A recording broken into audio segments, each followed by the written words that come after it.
We're already getting ready for lab this week. We're finishing up our functional group unknowns. All right, so I've had some great questions about that over the weekend and today. So feel pretty good about where you guys are at on that. We've got some competencies that are up there. The NAS one can be finished. The organometallics, both of those competencies can be finished. And so, and then we're talking about our hydrocarbon derivatives, kind of working through that right now. What questions do you guys have for me?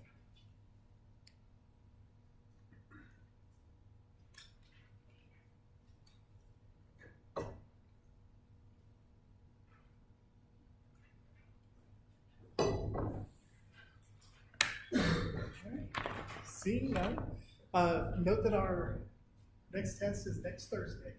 All right, it'll be from 7 to 9 again. And if you have any questions or if you need to take it earlier or something, make sure you let me know ahead of time, so we can get that worked out.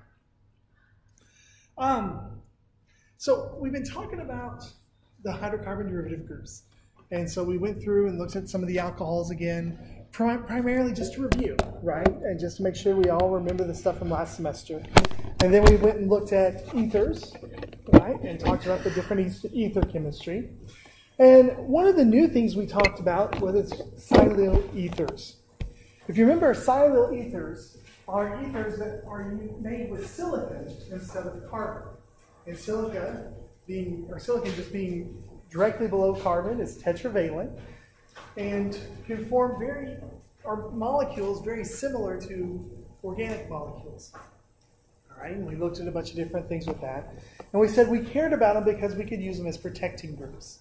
Right, with the idea that we can have an alcohol, we can convert it into a silyl ether, and that silyl ether is going to be stable in oxidizing conditions, reducing conditions, as well as most non-aqueous acids and bases. Right, so we can do a lot of different reactions with these silyl ethers, and then when it comes time to get back to the alcohol, we just have to react it with tetrabutyl ammonium fluoride, the TBAF.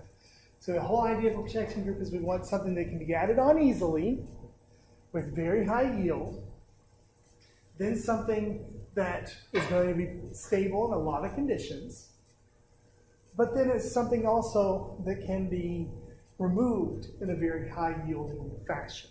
All right? So we talked about how when we were doing, and I just spilled coffee all over myself, and it's really hot.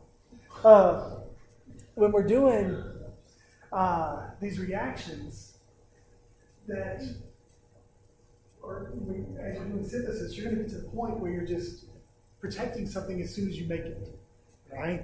And then you're just going to leave it till the end, and your last step of your synthesis is going to be 1, and it'll be the conditions for 1 deprotection, 2 to deprotect something else, 3 to deprotect something else, right? Because I'll teach you functional groups or protecting groups for most of the different functional groups that we can protect, right? So you'll just kind of get in the habit of protecting as you make it and then just letting it go.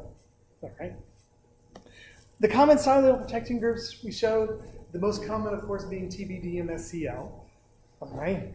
And so we can react the TBDMSCl on there and then get rid of it using the TBAF, the tetrabutyl ammonium fluoride. And the whole idea here is that silicon fluoride bond is going to be so strong that it drives the formation of this reaction. Okay? So the next group were phenols, right? And we've talked a lot about phenols already, and so we're not going to spend a whole lot of time on them, but I do want us to be familiar or remind about the structure, and we talked about some of the common names associated with them, the cresols, the catechol, the resorcinols. We talked about them being able to hydrogen bond, but then they could also hydrogen bond inside themselves, which is a problem we run into. We looked at the acidities, particularly focusing on the idea that there's a difference in acidity for things that are orthopara substituted versus things that are meta substituted. All right, and that's kind of what I think where we ended up. But what did we say was the difference there? Why did we say that the orthopara is more acidic than the meta? It can resonate, right? And so the resonance stabilization only affects it when it's in the ortho or the para positions. All right. Now, reaction-wise. When we did the EAS reactions, we never really talked about phenols. Right? Hydroxyl groups are activating, and they are ortho-para directives. But one of the unique things about them is that they are so activating that we can get by with doing some of our EAS reactions without catalysts. Notice here's phenol reacting with bromine, and the solvent here is just 1,2-dichloroethane at 0 degrees Celsius. And we're getting our para product here. All right? So we don't need the aluminum or the iron catalyst to get this reaction to occur. Okay? The oxygen can donate its electron density, activating the ring enough to allow the reaction to occur. All right? Which then it stands to reason if we were going to do this with the aniline, all right, we would see the same thing happen, right? Because the nitrogen can donate and activate just as well. Note that when we do the acylation of phenols, we can get two different products. One is going to come about by the Friedel-Crafts acylation. The second, though, is going to come from the reaction of the acid chloride with the alcohol, or the OH, of the phenol to form the ester. So one results in the formation of an aryl ketone. The second results in the formation of an aryl ester.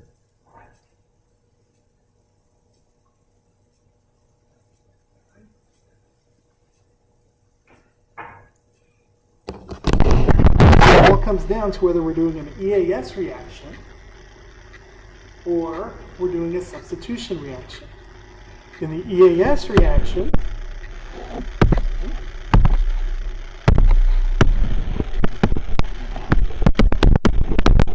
we're adding the ketone to the ring. In the substitution reaction, we're pulling a chlorine off of the acid chloride and we're replacing it with the O aryl group. So the question then becomes, how do we control it? How do we make it so that we get one product versus the other? Well, under normal catalytic conditions, meaning if we've got the AlCl3 there, we're going to get EAS to occur. And just to make sure that we get the EAS to occur, we'll start with the acid chloride, we'll add the AlCl3 to that to make sure that we form the electrophile, then we'll add in the phenol. So we form the electrophile, then add in the aryl group. If we want to form the ester, then we'll just do the reaction without the presence of the catalyst. So we just add in the acid halide along with the phenol, and we form the aryl ester.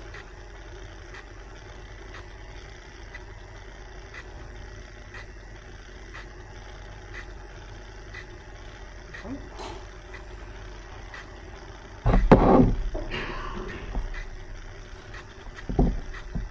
So here you can see some examples of that. Here on the top, notice that there's not an AlCl3, there's not an iron, we don't have our catalyst, and so we're just going to do our aryl ester. So we've got, in this case, the acid anhydride, and it'll go through and will form our ester along with the carboxylic acid. If we had done this with the acid chloride, we would have gotten the same thing. We would form the ester along with then the HCl. On the bottom, we see it working with basic conditions, right? Resorcinol along with acetic anhydride. And notice now we've got two equivalents of the acetic anhydride, and we're going to acylate both of them. All right? So that's just forming our ester. Now, something that's actually kind of hard to form, or a little more challenging to form, is an aryl ether. All right? The only way to get an aryl ether is going to be through a phenol as well. But if we start with a phenol, reacts it with an alkene. Here we're doing a SN2 type process. Basic conditions. What's the first step in any basic catalyzed reaction? Deprotonating, right? So the OH is going to pull the proton off of the hydrogen to form the phenoxide.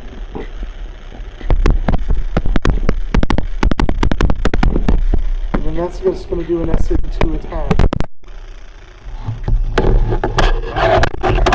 We're going to have, the reason we're using an allele system here is remember that allele is wide open on the back side. It's more open on the back side. The phenoxide group, remember the phenoxide is the O with a negative charge, the phenol with a negative charge. The phenoxide group is a fairly large group. And so it's going to struggle getting the backside times. All right? And so we want a backside that's really open to allow this to form.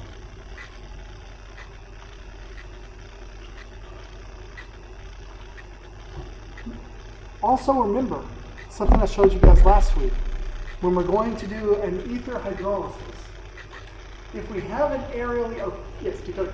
Was the reagent on the top of the on the bottom of it? Oh, that.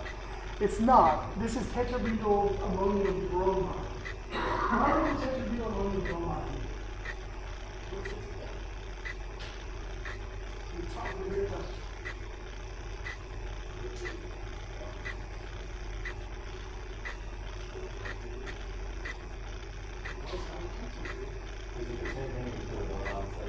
It is the same thing that has the bromides in before, but it's serving a different purpose. The TDAP was used to deprotonate or deprotect the soluble. This was used for a slightly different purpose.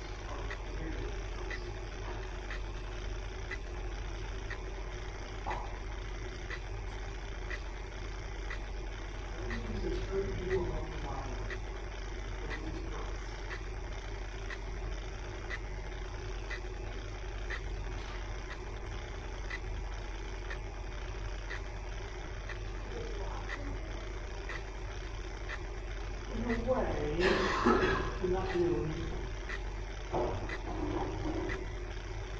Remember, the tetrabutyl ammonium ion is what we use as a phase transfer catalyst. Right?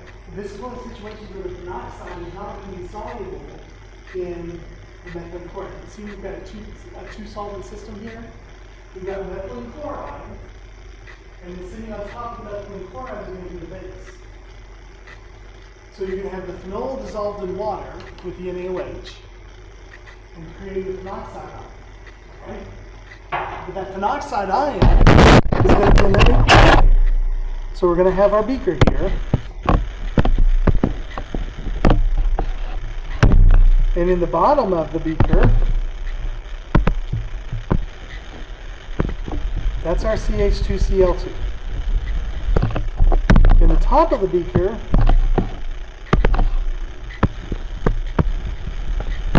we've got our water layer, right?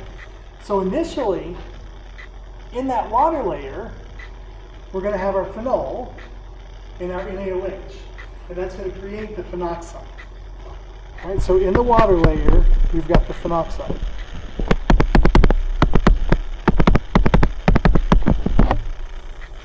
The phenoxide is not going to be soluble in the dichloromethane. Likewise, in the bottom here, that's where we're going to have our allyl chloride. The allyl chloride is not going to be soluble in the water. So we've got this issue where we've got two layers, and our nucleophile is in one layer, and what it's attacking is in the second layer. So to get something from one layer to the other, we're going to use our phase transfer catalyst. Remember, the tetrabutyl ammonium ion has those 4 groups on it, so it makes it very organic-y.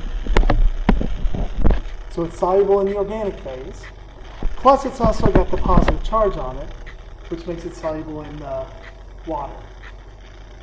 So this combines with the phenoxide to move it down into the CH2Cl2, so the phenoxide can do the SN2 attack. And then it moves back and does another one and just goes back and forth. So this guy, this reaction, is working as a phase transfer catalyst.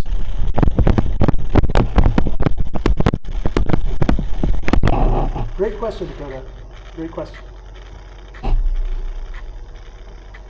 Everyone see that?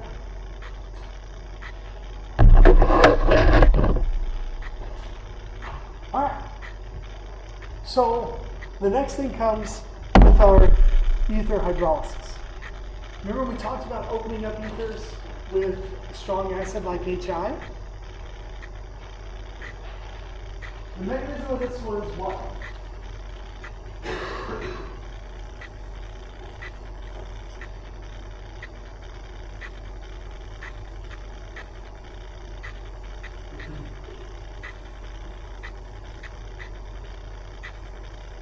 What mechanism did this reaction go through?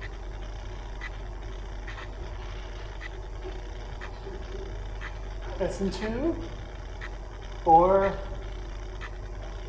SN1, depending upon the nature of the ether, right? In this case, we've got an aerial and we've got a secondary, so we're probably going through SN1, right? The idea here is we're going to protonate our oxygen.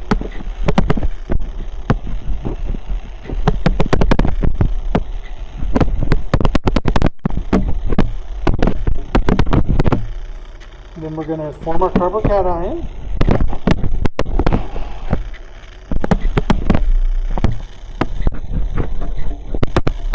And which way is it going to open up? All right, we can either form the phenol plus the secondary carbocation, or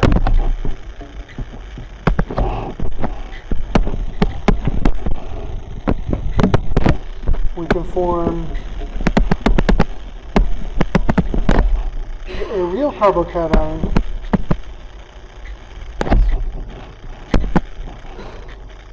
and the secondary alcohol.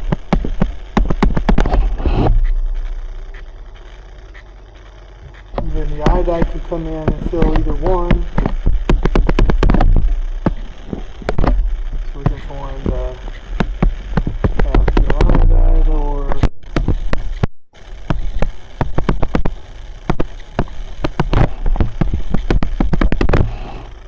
now, which pathway do we go? Do we form the phenol in the secondary, or do we form the secondary alcohol in the aerial cation?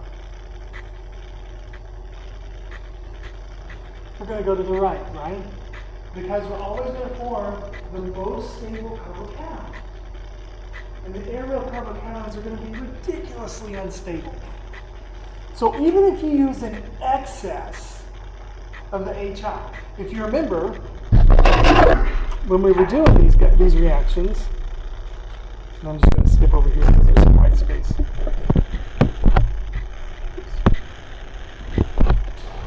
We had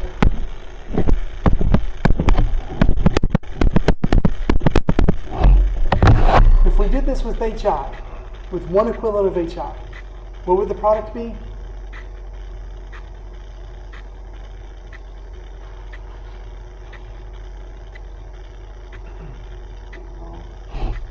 Ethanol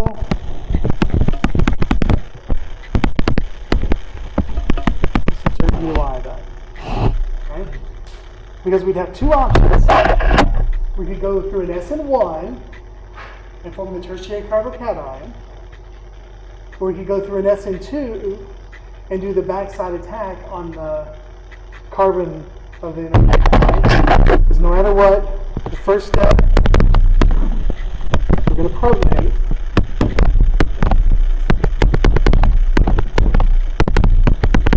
Form that. And then we can either do the SN1 or the SN2. Which is faster? SN1. SN1 is always faster than SN2. Why is SN1 always faster?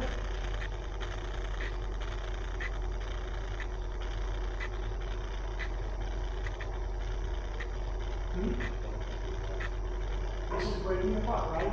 We're not dependent upon multiple things coming together in a collision with the right enough energy at the right angle. For SN1, they just have to fall apart. Alright, so SN1 is always faster than SN2. So, of these guys, the tertiary is more stable than a primary, and so that leads us to those products. What happens if we use a second equivalent of HI?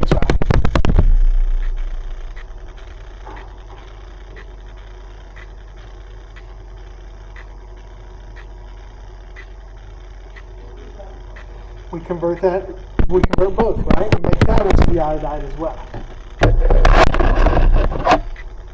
So if we use S2 equivalents, we're going to do an SN2 now. We're going to protonate the alcohol, and then the iodide will come into the backside attack. It'll take long. It'll take longer at least. We'll have to reflux it for a while. But if we use 2 equivalents of the acid, we're going to convert everything over to the iodide. If we're doing these aerial systems, though, we're never going to form this aerial carbon dioxide. Okay? This guy never forms. So, it doesn't matter if you use 1 equivalent of HI, 2 equivalent of HI, or 3 equivalent of HIs. We're still only going to get the 1 product.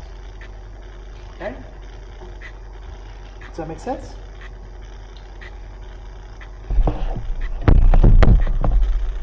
And then the next reaction for phenols is the Kolbe carboxylation. Has anyone seen this reaction before? I'm trying to decide if I've talked about it in my office recently, and I can't remember if I was showing one of you guys or if I was talking to somebody in organic about it. But the Kolbe carboxylation is another one of those fun reactions. It's extremely useful. Now, it is a very specific reaction. Right? You're not going to find a lot of examples of the Kolbe carboxylation out there. But the idea is you're going to start with the phenol, and you're going to react it with NaOH to form the phenoxide. Then you take that phenoxide and you dump it over CO2, just like we did in lab with the Grignard reagent. Right? And you just sit there and stir it. And what ends up happening is you get the ring to act as a nucleophile and attack the CO2. Then we can do a quick acid wash, and we end up forming the carboxylic acid. In this particular case, what we're forming is salicylic acid. And then if we acylate this using acetic anhydride, we form acetyl salicylic acid, or aspirin. Okay? So this is a way to convert phenol into salicylic acid, which is then to be converted into aspirin. Though salicylic acid is still used in a lot of foot creams and such, because it has an analgesic effect. Plus it also is an acid. And so like you can rub it on your feet. There's a lot of foot creams that have salicylic acid in them. And so the acid in it dissolves away, and the phenol in it, dissolve away the dead skin. Whereas it also acts as an analgesic, so it calms the pain as it's doing it. Right? So you'll find it in there. You also find a lot of acne creams will have salicylic acid in it. For a long time, salicylic acid was taken as a pain reliever orally. The only problem is it's a phenol and a carboxylic acid, and so it eats away the stomach line. And so it leads to the formation of ulcers pretty quickly. So by acylating it, we get rid of that phenol and makes it a lot safer. It's still not easy on your stomach by any stretch of the imagination, but it's much milder than just the plain salicylic acid. Okay, let's look at the mechanism for this guy. With your permission, I'm just going to start with the phenoxide.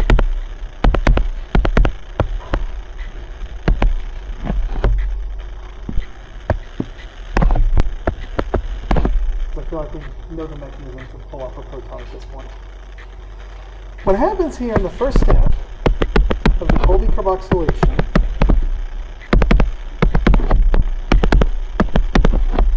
is the electrons from the phenoxide come down to form a double bond. But if two electrons are coming in, what's going to have to happen? Two are going to have to come out, right? So these two electrons come and act as a nucleophile to hit the carbon of the CO2. So in an actually reversible step,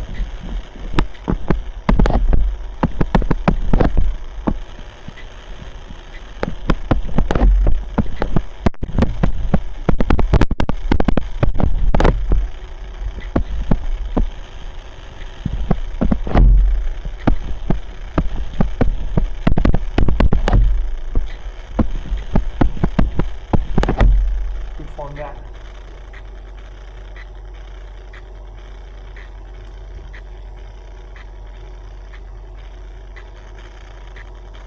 Now, we're in basic conditions. And so, under basic conditions, we're just going to do our ketone maltol tautomerism. That's going to pull off that proton.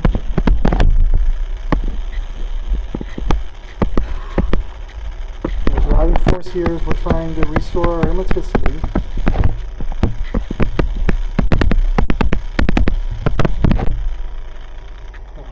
Then we can protonate that to form the phenol, and we can protonate the acid using an HCl wash. You see that?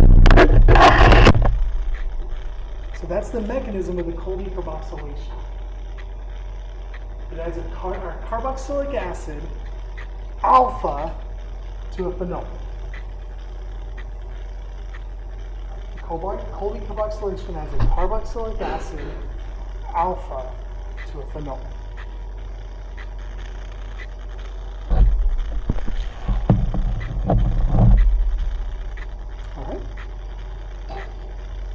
Any questions about that reaction, that mechanism?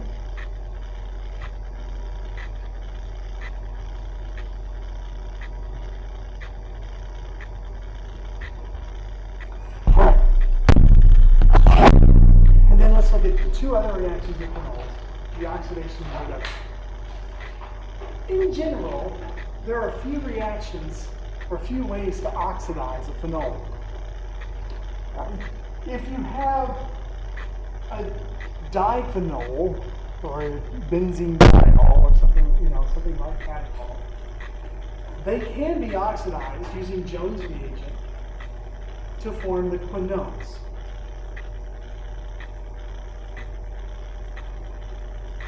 So here you have hydroquinone going to paraquinone and catechol going to orthoquinone. So we can oxidize some of the diphenols. The phenol on its own is going to be resistant to oxidation. This can cause some trouble in the lab though.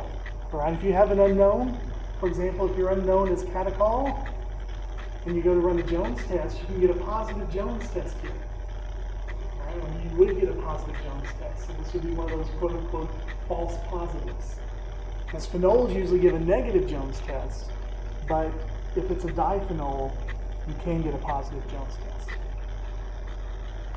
Now, these reactions are easily reversible. In fact, just using sodium sulfate, or not sulfate, thiosulfate, not sodium thiosulfate, yeah, thiosulfate, sodium thiosulfate. You can reduce it back to the diphenol. And this type of oxidation reduction system is something you're going to run into a lot. In biological systems, they use a lot of these phenolic type compounds to store energy through a series of oxidation reactions. And then, to get that energy back out, they reduce the coenzymes, or the organic molecules, back to their standard form. All right, so these phenolic type compounds are used to cycle energy through a lot of the metabolic pathways in biochemistry. Okay? Because when you oxidize it, you're creating a little higher energy molecule. Okay? You're having to put some energy in. And when you reduce it, you're getting energy out. It's exothermic. All right, so when your body has an excess of energy around, it's going to do process to store energy, like oxidizing coenzymes. All right, and then when it needs energy, it's going to just reduce them to get that energy back out.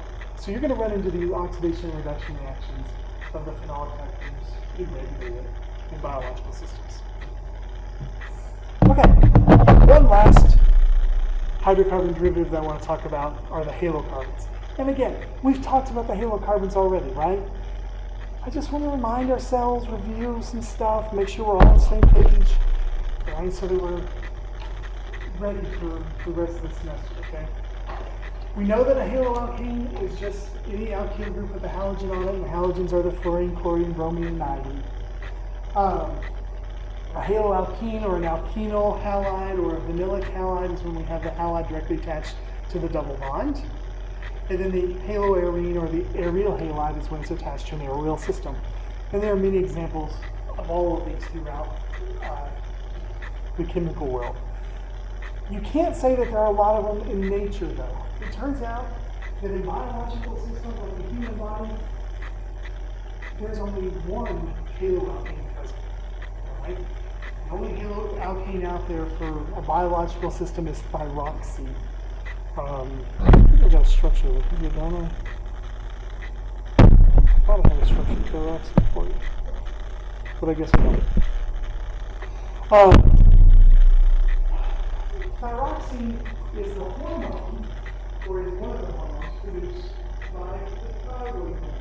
Where's your thyroid gland? Right here, which is other thyroid. But the thyroid produces disease enzymes from the tube TSH. And the TSH is the recognized to produce the thyroxine. Thyroxine has 4 iodines as part of its structure. And that actually goes into why we have a dietary need for iodine. Iodine is one of those interesting things. It's not found in a lot of foods. The primary way you get iodine in your diet is through shellfish. Right? That's the primary way. It is found in small amounts in some fruits and vegetables, like broccoli. But to get an acceptable amount from the broccoli, you would have to eat a ridiculous amount of broccoli. We're talking cups upon cups of it every meal. And so, if you don't have enough iodine in your diet, your pituitary gland keeps signaling to your thyroid to keep producing, you need to be producing more thyroxine. Well, the thyroid's response to that is, well, I don't have enough capacity to do it. And so it just starts growing more thyroid. So it has a larger capacity. And so if you're not getting the iodine, you develop what's known as the goiter, or a goiter, and the goiter is just an enlarged thyroid. For females, it's a lot easier to detect than males. On females, it's a very noticeable, it's usually on one side or the other, but you'll see a goiter coming off of the neck. For males, it's not as common because we don't have that. And so, depending on where it starts to grow, most of the time the goiters grow inward and they choke off the windpipe. And so the way you know that you have a goiter as a male is like when you're sleeping, you'll wake up and you can't breathe. Because as you're breathing at night, your windpipe dries out. And as it's going in and out and in and out, and as it dries, it gets sticky, and so your windpipe will just close up on itself. And so you wake up not able to breathe. Now, it's only going to take a drink of water and it's not. But, when you have those sensations, it's a pretty good chance that you're having you have a goiter. All right, so again, luckily it's reversible, and so if you just increase the iodine in your diet, most of the time they go away fairly quickly. Now, back in the 1980s or so, back when the government started regulating things, they said, it's especially in the middle Americas, there's just not a lot of shellfish. Well, we can increase the iodine consumption by just putting iodine in salt. Okay? It doesn't change the flavor. It doesn't change any of the properties. And so most salt sold now is iodized salt. And the sole purpose of it was so that we get the dietary need of iodine so that we can form this levothyroxine, thyroxine. Now, what's really interesting to me, and I know I shouldn't find this interesting, but I do. In the last 20 years, the incidence of goiter in the United States has skyrocketed. Like, really low. Why?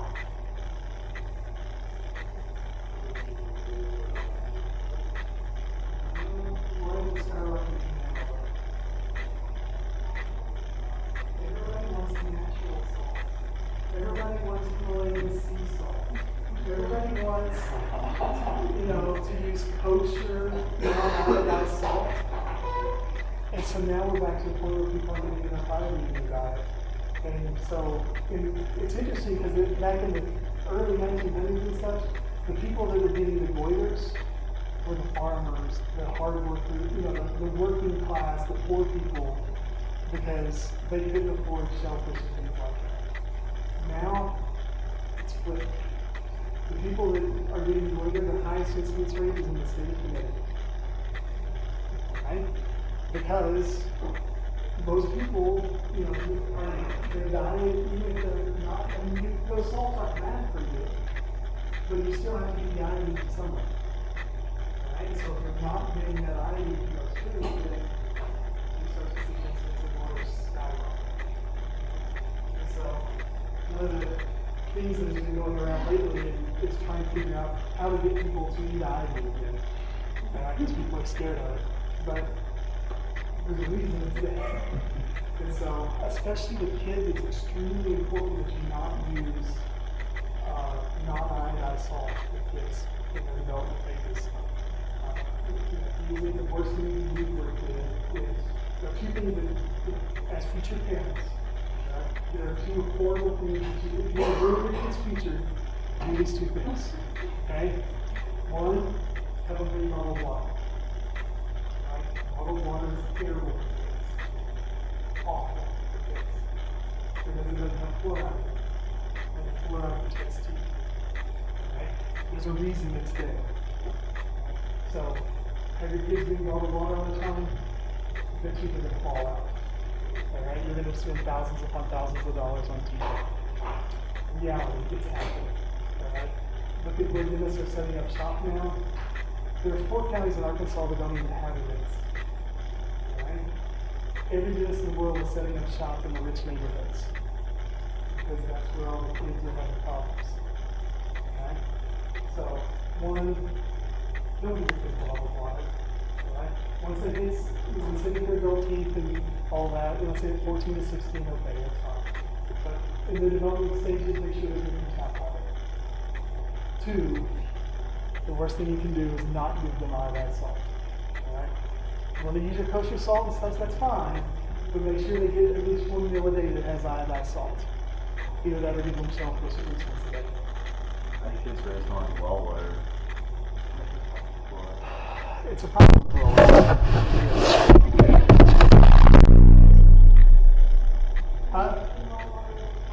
No, fluoride is added. It's again one of those things where the government decided, hey, fluoride protects teeth, especially in older people. How do we get the fluoride to them? Oh, let's just go to the water. And it's a lower the concentration of the The fluoride? No, the fluoride actually has to come via contact. And so, if you go to the dentist, a lot of people will reject it now because everyone's scared of chemicals. All right? So when the dentist says, would you like your child to have the fluoride rinse? Everyone says, no, I don't want chemicals in my kid. All right? But you can do the fluoride rinse, and it will assist you. All right? But The fluoride actually has to come in contact to bind to it. But the iodine has to be ingested.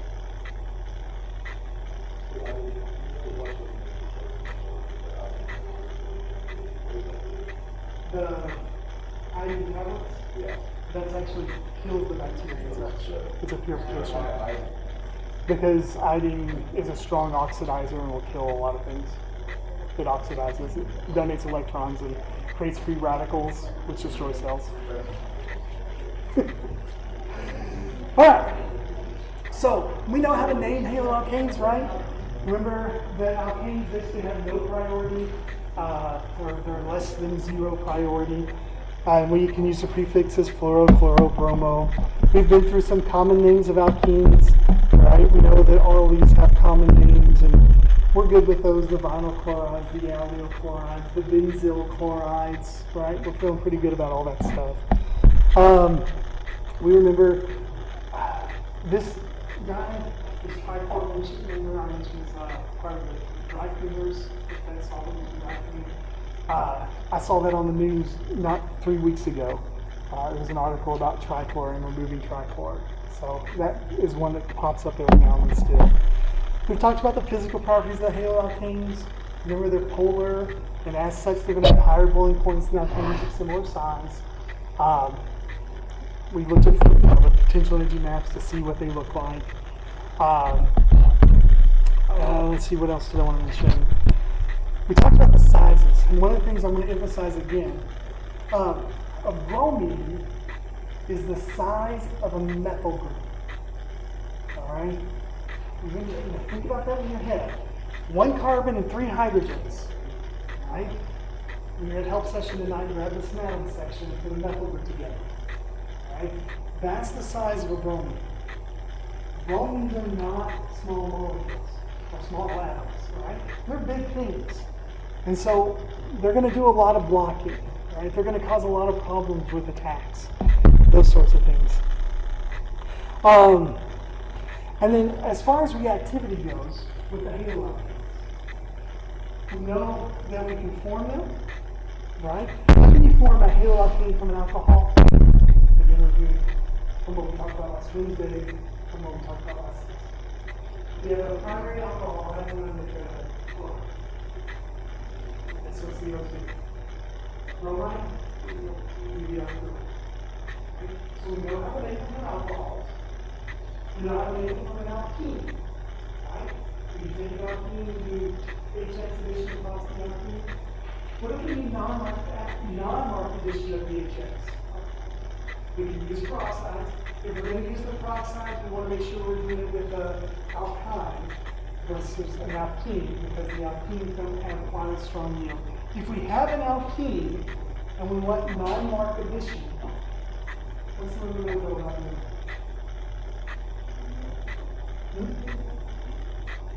No, MDS&D does the alkane, it does the radical process. No, so the peroxide gives us lower yield, or lower selectivity. If we want high selectivity,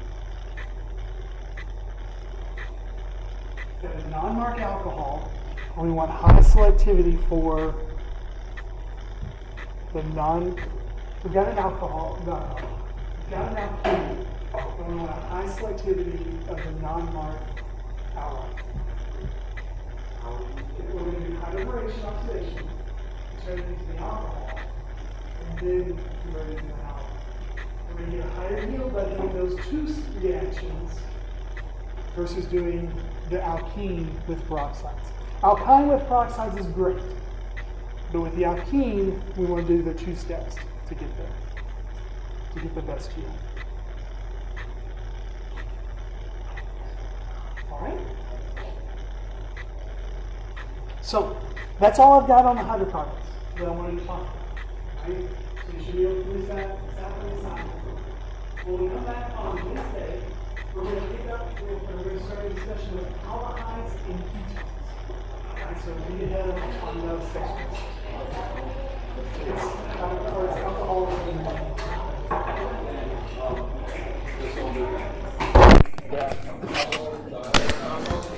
It's got a lot of stuff in it.